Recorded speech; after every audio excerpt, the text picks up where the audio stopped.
Boa tarde, bom dia, boa noite, pessoal. Então, depois da aula sobre o louco, sobre o salto de fé, sobre a coragem necessária para abrir mão do lugar seguro e conhecido e se lançar rumo a uma nova caminhada, a gente vai encontrar com o mago. O mago, ele é o arcano número 1, então a sua energia ainda é de uma potencialidade. Mas o que o mago nos ensina? Ele ensina sobre o poder da nossa vontade, sobre a nossa consciência ativa. Traz para a gente justamente esse reconhecimento da vida que a gente manifesta a todo momento. Ele reconhece que somos nós os agentes transformadores da nossa vida. Somos, então, agentes ativos da nossa vida.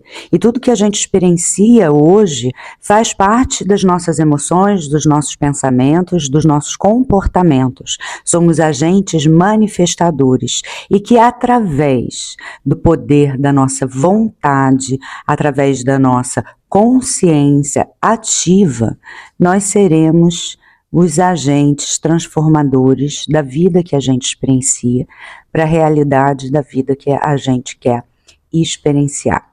E o interessante do mago, porque é ele que vai nos apresentar, porque na sua mesa ele dispõe das ferramentas e ele está desenvolvendo a habilidade necessária.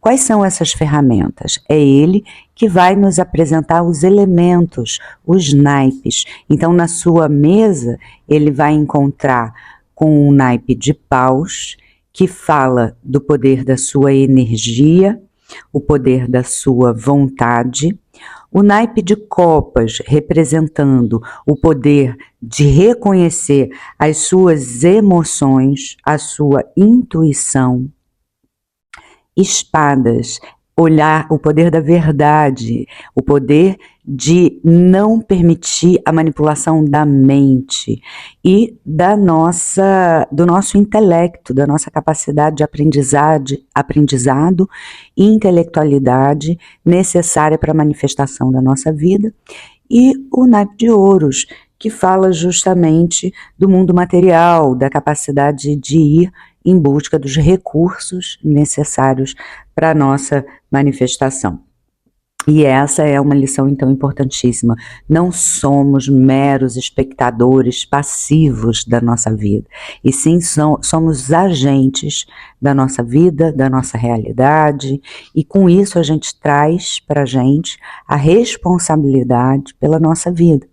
E sai daquele lugar de segurança comum, em busca de aprovação, de validação, de reconhecimento, que faz com que a gente se adeque muitas vezes às expectativas dos outros e assuma então para si a sua vida como co-criador da sua realidade.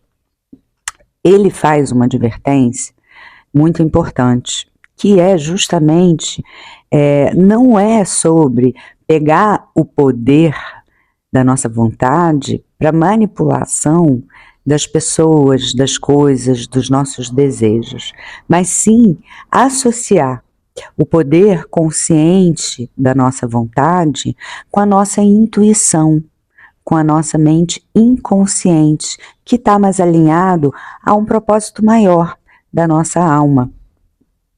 E essa sabedoria inconsciente, ela precisa ser integrada ao poder da nossa vontade. E a autoconfiança do mago, ao contrário do que muitas pessoas podem pensar, ela não fala sobre arrogância, mas sim a certeza da capacidade de executar a sua vontade. E como que isso é possível? Para isso ele precisa abrir mão da sua insegurança. Ele precisa ter fé também no próprio processo, sabendo que ele tem a força interior necessária para poder passar por todas as etapas, inclusive a de reconhecimento das falhas, dos fracassos. Ele não tem medo do erro, ou do fracasso, ou da falha.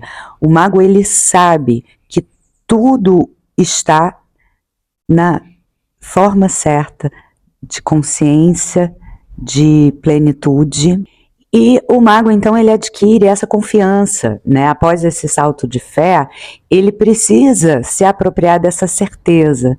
Para isso, ele vai ter que entrar em contato com as inseguranças, com medo, com todos os desafios, e ele sabe que é importantíssimo ele ter fé no processo de manifestação dele, porque os desafios, eles aparecerão, e isso é inerente a ele. A capacidade dele está justamente em se apropriar do medo, se apropriar da insegurança, se apropriar dos desafios, absorver os aprendizados, reelaborar as estratégias, usar as suas ferramentas, usar a sua intuição, percorrer um caminho, porque é através desse percurso que ele consegue sair um pouco daquele caos inicial do louco para ir rumo à direção do novo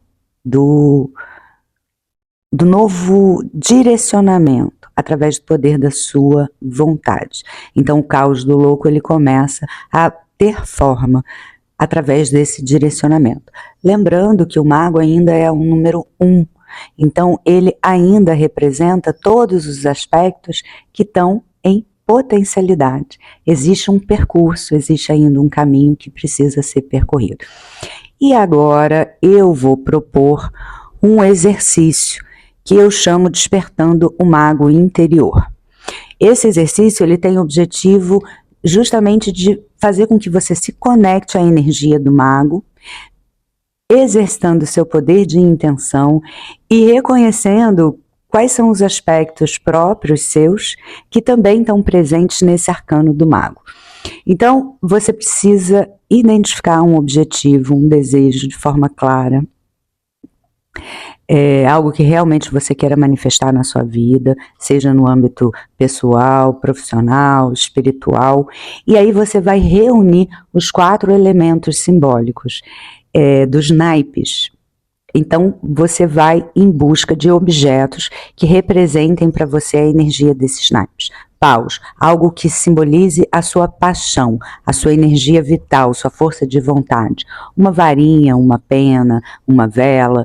Copas, algo que represente uma emoção sua, a sua intuição, sua capacidade de conexão, pode ser um copo d'água, uma pedra, um mantra. Espadas, que vai simbolizar justamente o seu intelecto, então a sua clareza mental, a sua capacidade de discernimento. Pode ser escrever de forma clara, precisa essa intenção, pode ser buscar informações a respeito do que você deseja, e escrever também essa intenção. Por exemplo, pessoas que ganham muito dinheiro, quais são as principais atitudes, quais são os principais ensinamentos. E ouros, algo que represente um recurso material de forma prática da sua conexão. Uma moeda, uma chave, um objeto de valor pessoal. E aí você vai criar o seu altar pessoal, organizando esses elementos. Vai visualizar os seus objetivos, vendo o seu desejo já realizado nos detalhes, vai tentar sentir a emoção como se isso já estivesse presente na sua vida, e aí você vai ativar esses recursos segurando cada objeto nas suas mãos, um de cada vez, conectando a sua energia, e aí você vai declarar a sua intenção, e aí você vai ir em busca de uma pequena ação concreta na direção desse objetivo, seja ele qual for. E não necessariamente precisa ser específica. Por exemplo, eu quero ganhar mais clientes fazendo leitura de tarô. Você vai fazer uma ação concreta, você vai ligar para um amigo, para um conhecido, vai procurar alguém no Insta, vai oferecer essa leitura, ou então se você quer desenvolver um trabalho, um projeto, você vai fazer algo para vender, mesmo que não esteja relacionado com esse projeto, uma comida, um doce, um bolo, enfim. Esse objetivo, ele visa despertar o seu mago, o poder da sua potencialidade.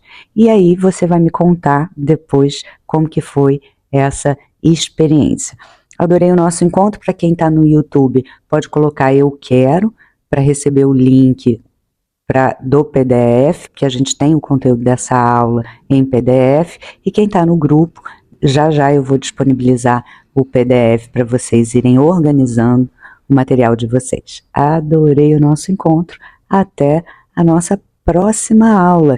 E vocês sabem quem é o próximo, né? Ou a próxima. Quem está chegando aí? Hein? Quem é o arcano número 2? Você sabe? Fala para mim, coloca aí para mim nos comentários. Ela é uma maga também, mas sábia, e a sua magia está numa consciência intuitiva, interior, altamente conectado com o divino. Vai ser uma delícia falar sobre ela por aqui. Até o nosso próximo vídeo.